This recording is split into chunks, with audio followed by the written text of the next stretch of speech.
disse, pela minha história e a minha tradição, seria mais natural apoiar o PT. Desde o princípio eu falei que eu queria entrar num processo e que a nossa escolha deveria ser programática. A pergunta que eu faço, Dilma, novamente, é o que você fez para evitar que isso se repetisse, chegando tão perto do presidente da República?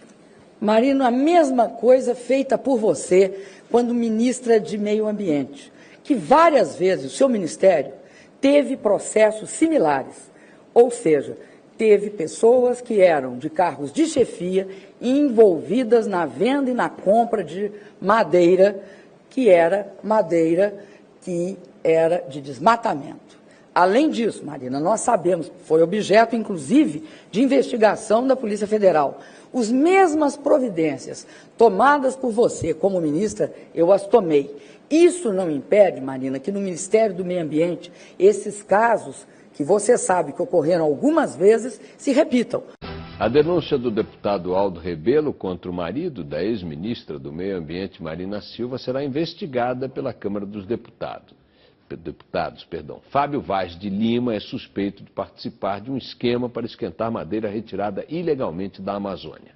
A oposição quer explicações do marido da ex-senadora Marina Silva e pretende chamar Fábio Vaz de Lima à Comissão de Fiscalização e Controle da Câmara para saber se houve ingerência dele em um negócio de quase 8 milhões de reais. A denúncia foi feita no plenário da Câmara pelo relator do projeto do novo Código Florestal, Aldo Rebelo. A ex-senadora Marina Silva postasse no seu Twitter que eu fraudei o texto. Quem fraudou contrabando de madeira foi o marido de Marina Silva. O caso começou em 2003, quando o IBAMA apreendeu um lote de 6 mil toras de mogno, avaliadas em 7 milhões e 900 mil reais. O material foi repassado à ONG Fase, parceira de outra organização, o Grupo de Trabalho Amazônico. O marido de Marina Silva, Fábio Vaz de Lima, foi ligado à entidade. À época da doação, a ex-senadora era ministra do Meio Ambiente, o que levou funcionários do IBAMA a encaminhar uma denúncia anônima ao Tribunal de Contas da União. O texto menciona que a madeira entregue à ONG Fase inaugura uma nova maneira de esquentar produto de origem ilegal. A denúncia foi considerada autêntica pelo TCU. O tribunal considerou ainda que o material doado não poderia ter sido vendido e que a transação fere o princípio da legalidade, duplamente o princípio da isonomia e da impessoalidade. De acordo com o TCU, a ONG contratou sem licitação e por quase 4 milhões de reais uma madeireira para exportar o mogno, o que é ilegal. Enquanto esteve no Ministério, Marina Silva nomeou para cargos de secretaria e direção pelo menos 5 pessoas ligadas a ONGs internacionais. Saia justa para Marina Silva, o marido dela diz que não vai abandonar o cargo de secretário num governo do PT. É um dos assuntos de Luciana Marques. O marido de Marina Silva avisou, não vai pedir demissão do governo do PT no Acre. Fábio Vaz de Lima falou sobre o assunto ao ser questionado nas redes sociais. Apesar das críticas de Marina em relação ao governo federal, ele disse que pelo menos este ano vai continuar ocupando o cargo de secretário adjunto de Desenvolvimento Florestal no governo de Tião Viana e disse que o PT do Acre é diferente do PT nacional. Algumas entrevistas que deixou o governo Lula e que deixou o PT porque discordava da maneira como era conduzida a política ambiental no governo. No entanto, se nós voltarmos no tempo até aquele período do escândalo do Mensalão, a senhora não veio a público para fazer uma condenação veemente daquele desvio moral de alguns integrantes do PT. A pergunta que eu lhe faço é a seguinte: o seu silêncio naquela ocasião não pode ser interpretado de uma certa maneira como uma conivência com aqueles desmandos? Não, Bonner, não foi conivência e também não foi silêncio. Toda vez que as pessoas me dizem, mas Marina, as pessoas não entendem isso que você está falando. Eu digo, elas entendem sim. Entendem, Fátima. Aqui no Rio de Janeiro, só uma coisa, quando as casas foram... Só uma não, coisa. só concluindo, Bonner. Eu peço para interromper, porque em nome do público. Isso, porque tá a bom, pergunta tá que eu lhe dirigi era sobre um momento muito específico da história e eu queria que a senhora tratasse dessa questão polêmica e não fosse para outro assunto. Eu estou consumindo 30 segundos da entrevista para fazer esse esclarecimento e eu lhe devolverei para a entrevista. Eu só queria que a senhora esclarecesse para mim qual foi, de que maneira a senhora viu a saída de alguns colegas seus, então, de PT, alguns, inclusive, fundadores do partido, que deixaram o partido indignados na época do Mensalão, chorando. Como a senhora viu a ação deles, que não foi a ação que a senhora teve naquela ocasião? Bem, eu permaneci no partido e fiquei igualmente indignada. No Foi entanto, por isso que eu saí. o seu desconforto, vamos dizer assim, o seu desconforto ético com o Mensalão não foi suficientemente forte para levá-la a deixar o cargo de ministra. Eleições de 2010. A senhora obteve uma votação expressiva, foram quase 20 milhões de votos. Mas o seu desempenho no seu estado, o Acre, onde a senhora fez toda a sua carreira política, onde as pessoas conhecem muito bem a sua forma de atuação e onde suas ideias, as suas ações são de conhecimento amplo por parte dos eleitores, a senhora tirou 3º lugar.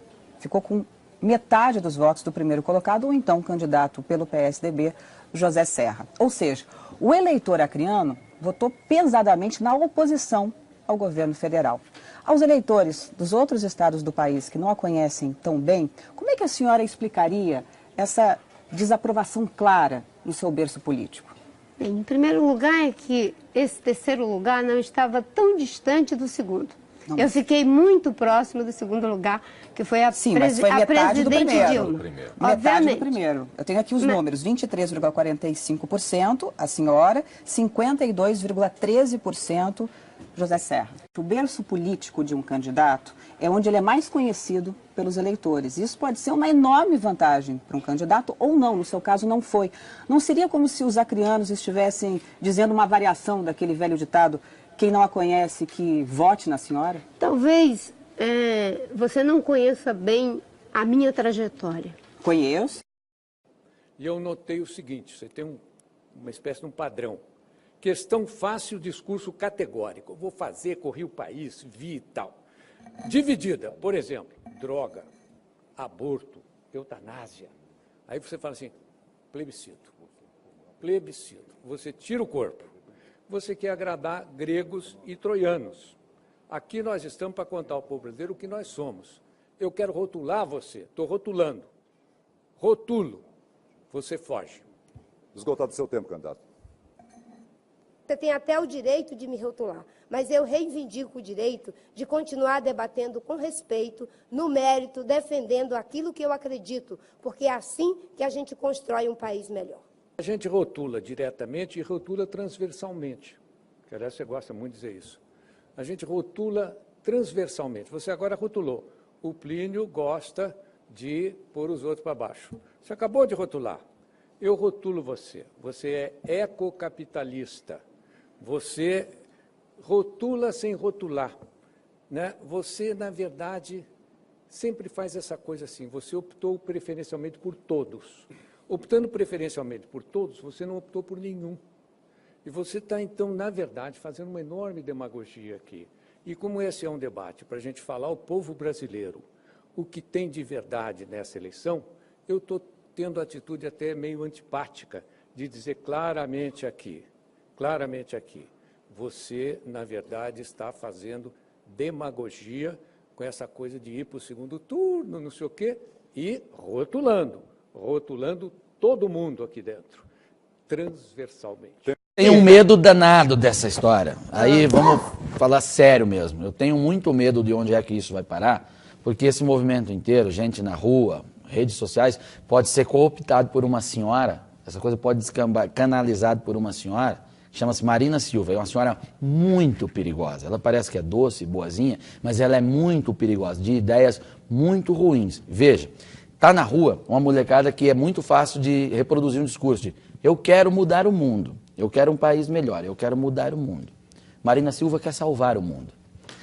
A outro discurso, sem partido, partidos não me representam. Marina não tem mais um partido, Marina agora tem a rede, tá? E já linka com esse movimento da internet. Marina pode ser a grande beneficiária dessa mobilização. E sempre que Marina é beneficiária de algo, o país perde. porque ela é uma senhora de ideias ruins, é uma senhora que tenta sabotar a economia do país sistematicamente com todas as suas teses. A coisa vai ficar muito perigosa, muito ruim com o fortalecimento da dona Marina Silva. Aguarde. Ó, eu não vejo a Marina da maneira Também que não. o Paulo Martins vê. Eu vejo a Marina, a pior coisa que pode acontecer para o país é a Marina Silva. É pior que o PT. Paulo, mas a Marina é pior que o PT.